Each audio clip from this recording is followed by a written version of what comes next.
Lupa diri dan permusuhan dengan syaitan. Karya Imam Al-Ghazali. Dalam kitab Tahzib Mukasyafah Al-Qulub. Orang yang berakal selayaknya menghadapi nafsunya dengan rasa lapar. Karena rasa lapar menjadi pengekang bagi musuh Allah. Rasulullah Shallallahu Alaihi Wasallam pernah berkata, sesungguhnya syaitan berjalan mengikuti aliran darah manusia. Hadis riwayat Bukhari. Maka persempitlah gerak syaitan dengan rasa lapar. Salah satu hal yang paling merusak pada diri manusia adalah syahwat perut. Karena sebab itulah Adam dan Hawa dikeluarkan dari rumah keabadian menuju rumah kenistaan, rumah kemiskinan. Allah memerintahkan mereka untuk tidak memakan buah yang dilarang, tetapi Adam dan Hawa kalah oleh nafsunya dan mereka pun memakannya. Hingga kemaluan mereka terlihat, jelaslah bahwa perut menjadi sumber segala syahwat. Sebagian orang bijak berkata, siapapun yang dikuasai oleh nafsu maka ia menjadi tawanan bagi syahwatnya, terkepung di penjara keinginan, dan hatinya ditutup dari segala faedah. Barang siapa menyirami tanah tubuh dengan syahwat, maka ia akan menuai pohon penyesalan di hatinya. Allah menciptakan makhluknya dalam 3 macam. 1. Malaikat, diberikan akal dan tidak diciptakan syahwat untuk mereka. 2. Hewan, diberikan syahwat dan tidak diciptakan akal bagi mereka. Dan 3. Manusia, diciptakan akal dan syahwat bagi mereka. Barang siapa yang dikuasai oleh nafsu syahwatnya, maka ia lebih rendah derajatnya daripada hewan. Dan barang siapa yang dikuasai oleh akalnya, maka ia lebih tinggi derajatnya daripada malaikat. Hatim Al-Asham rahimahullah berkata, nafsuku adalah pengikatku, ilmuku adalah senjataku, dosaku adalah penyesalanku, syaitan adalah musuhku, dan aku membenci nafsuku. Aku dicoba dengan 4 hal. Begitu dalam petaka dan kemalanganku, iblis, harta, jiwa dan hawa nafsu. Bagaimana aku lepas dari mereka, musuh-musuhku?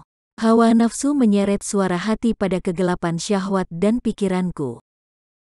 Diceritakan dari beberapa orang bijak, bahwa jihad memiliki 3 ruang. Pertama, jihad melawan orang-orang kafir, yaitu jihad terang-terangan seperti firman Allah Subhanahu wa Ta'ala. Mereka berjihad di jalan Allah. Quran Surat Al-Maidah ayat ke-54.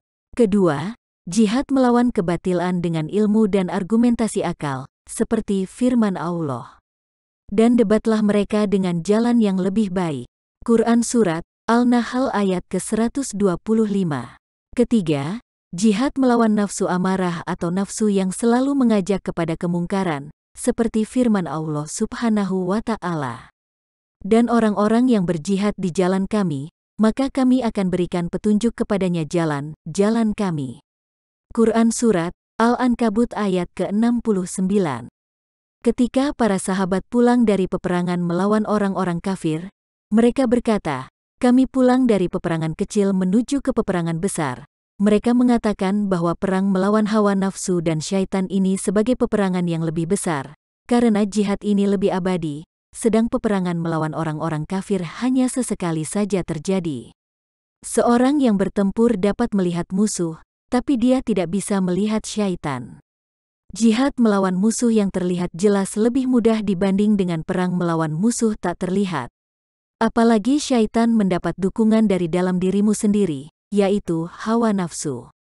Sedangkan orang kafir tidak mendapat bantuan dari dalam dirimu. Dengan demikian, perang melawan nafsu menjadi lebih berat. Jika kamu mengalahkan orang kafir, kamu akan mendapat kemenangan dan harta rampasan. Jika kamu terbunuh, kamu akan mendapatkan syahid dan surga. Tetapi kamu tidak akan bisa membunuh syaitan. Dan jika kamu terbunuh oleh syaitan, kamu akan terperosok ke dalam siksa Zat yang Maha Rahman. Seperti sering dikatakan, barang siapa yang lari dari medan peperangan ia akan terperangkap di tangan orang-orang kafir, dan barang siapa yang lari dari keimanan, ia akan mendapatkan murka Zat yang Maha Perkasa.